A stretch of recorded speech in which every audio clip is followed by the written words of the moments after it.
What's going on, everybody? Welcome to another episode of the show. Today, joining me is Karl Walsh. He is the CEO at Bodybuilding.com. Karl, how you doing? I'm good, Jordan. Thanks so much for having me. I'm excited to have you here and to get into really how to look at things through a customer-centric lens, right? And how to do that through multiple facets of the business. But before we get into that, I want to pass the mic to you and just kind of hear your story. How did you find your way to bodybuilding.com?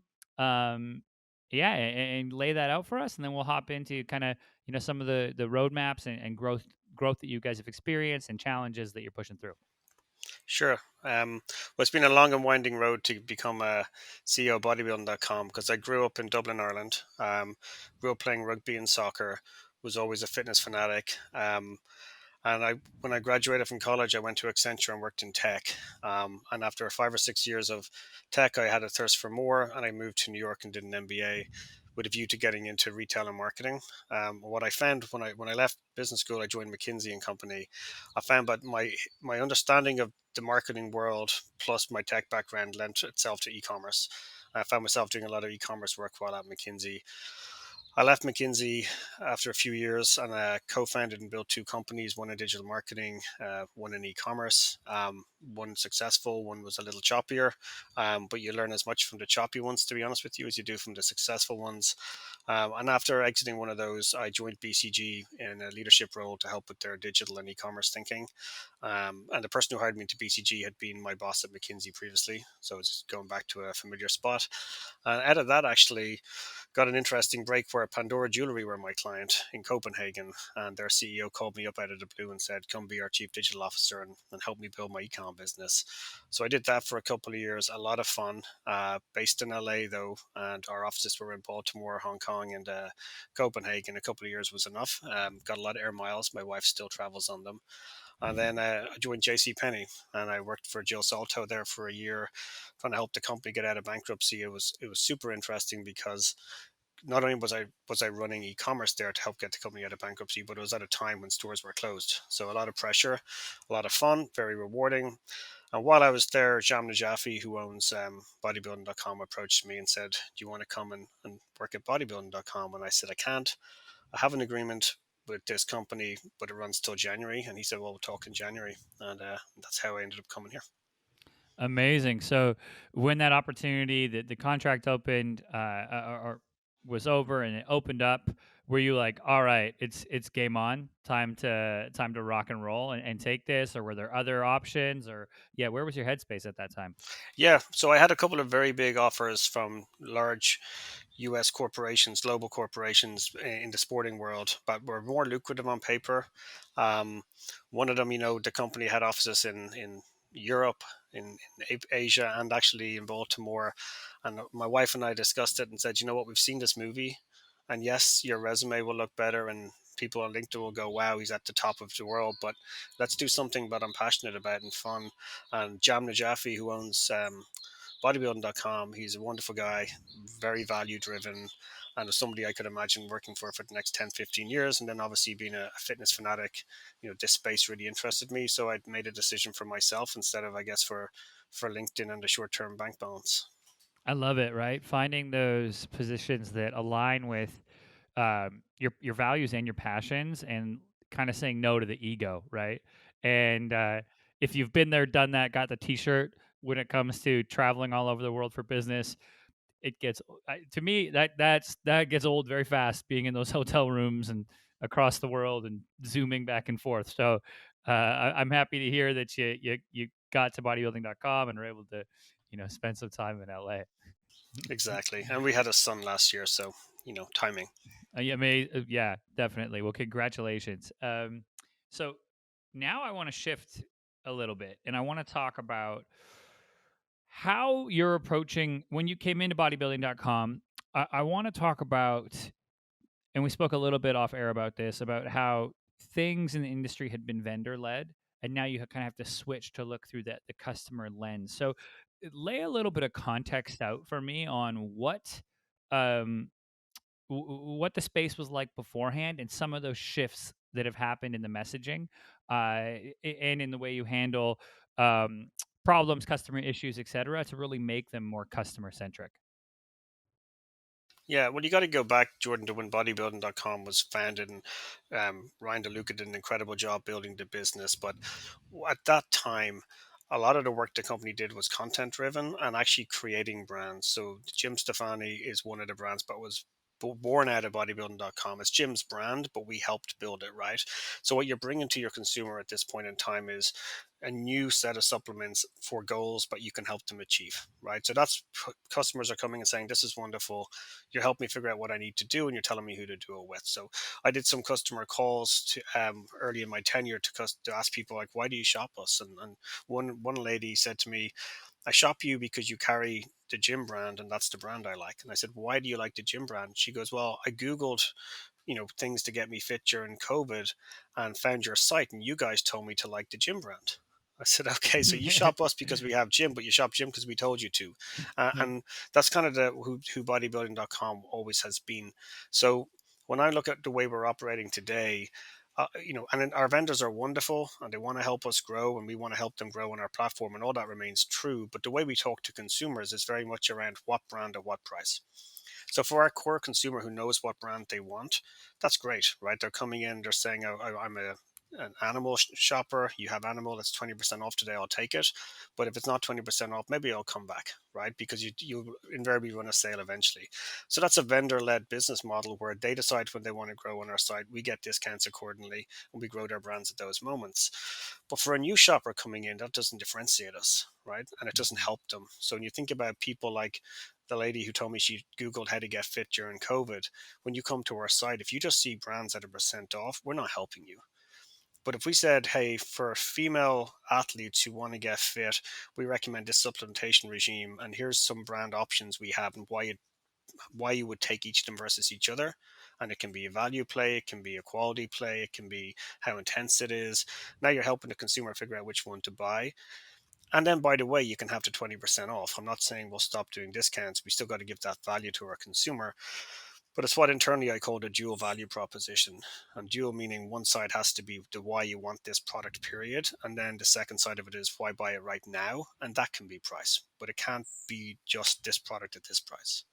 I love that. I love that shift in thinking. Right, to say, okay, what's the struggle the consumer is going through, and not how do we help them get through that, and explain to them that we're helping them get through that, and not only just compete on price and saying, hey, if you want to get fit in your house, here are like the 7 exercises we think you should do, and the 3 supplements that'll help that, and we know that all of this stuff's going on, and now you're speaking to that consumer at a level where they go, oh, they get me, and it's getting out of the coupon, like being a coupon dealer, right? And that's one of the things where I think some brands can get into trouble. um when bodybuilding.com started, I remember back in the day, the forums being a massive component of that, and obviously the internet has evolved a bunch. I'm just wondering now, from a channel perspective, and such a strong community that you have at bodybuilding.com, has that community moved to different places, different networks, or has it really remained, um, it's strong on the site? Um, how has that evolved over time? Yeah, it's a great question. Look, you got to think about community in a few different ways. So we'll start with the forum, right? The forum is still very active, incredibly active. We had, one thing, but I think has changed since maybe the company was born was expectations around moderation and what you can say online and how you speak to other people. So one of the first things I did was bring in a moderation team and start just making sure that our forums are treating people with respect. And it's amazing how quickly behavior changes when you do that, and it's changed really quick, and we're proud of that.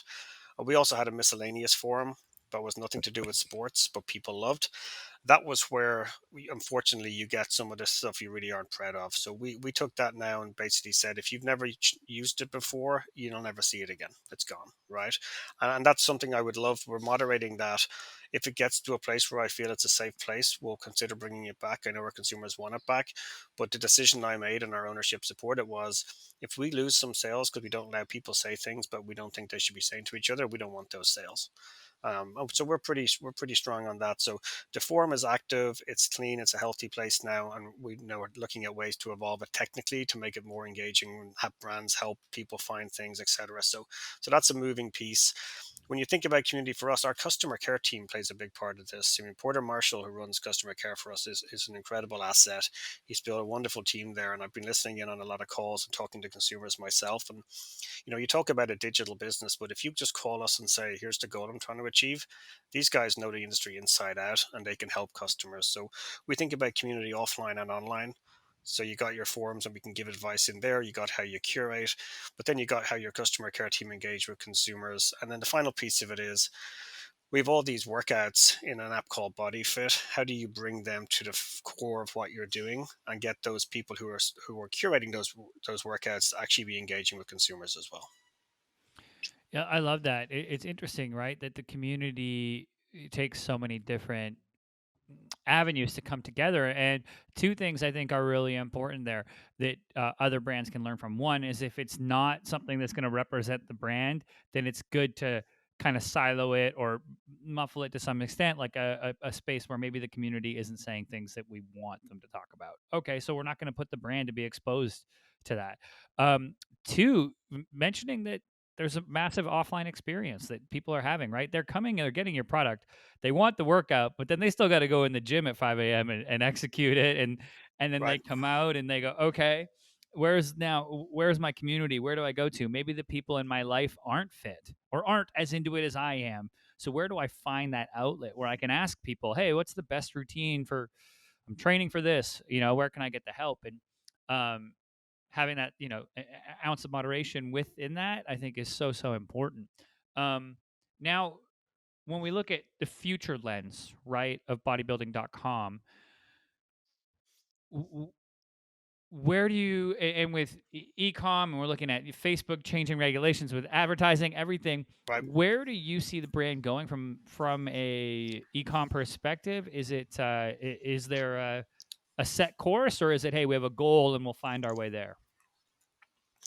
I think I was 21 when I wrote a thesis on is strategy evolved or defined, and I said both. Right, you got Mhm. to know where you're trying to get to, but then you got to listen along the way.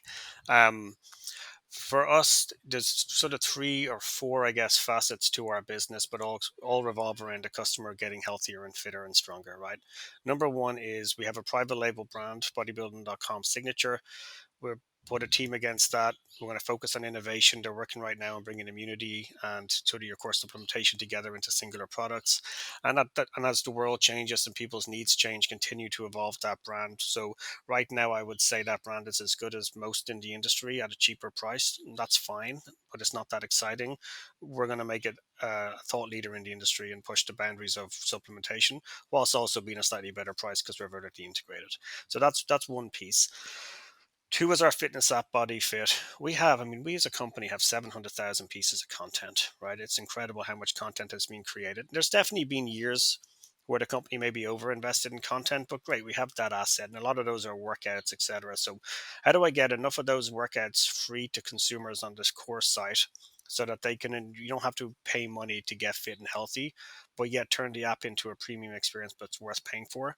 So that I can monetize that content in a way that allows me to bring value to the rest of my business, right? Because what we want to do is democratize fitness. So if you've got a functioning, which we have, app with good revenue streams and a private label brand that's doing well, now you're making a lot of money. I know you've got advertising from your content. You're making a lot of money before you've sold one product on your core ecom site, right? That allows us to continue to drive good customer experience and good value for consumers and not try to wreak every penny out of them. And we get to what I always say is we save the customer, not the sale, because we don't need that extra little cash off that sale. So the ecom platform becomes a service as opposed to the core of the business. It allows us to serve our customer better. So that's where we're headed. That said, as you know, like we may find that by doing that, the ecom business just starts growing like crazy because everybody loves how we're not trying to take the last dollar off them, and we may change course. Yeah, it's interesting to see, right, that mindset, and I love the save the customer, not the sale, because it really once you approach business like that, it changes the mindset to say, okay, I don't really care as much about the cost per conversion on this one thing. I care about what's the frequency and more so what's the velocity? How frequently are they purchasing? What's our average cart size? Two, when we do satisfaction surveys, are they happy? Are they getting more fit? Are we making people healthier? Right? Like all of those kind of which is great when you can see repeat purchase. You would think then people are using the product; they're not stacking up protein at home. Um, so I love all of that. Now, for anybody who wants to go learn more, obviously go ahead to bodybuilding.com. But um, and is the app go and download that. I'll put links to all of those in the show notes. But if they want to follow along, follow your journey, Karl, or reach out or connect with you online, is there a place that they should head to? Yeah, I mean, look, for me personally or the company. For you personally. Yeah, LinkedIn is the easiest place to find me. I'm a fairly private person, so you're not going to find me spreading myself all over the internet. But yeah, I mean, a lot of people have reached out to me on LinkedIn. I try to be as responsive as I can.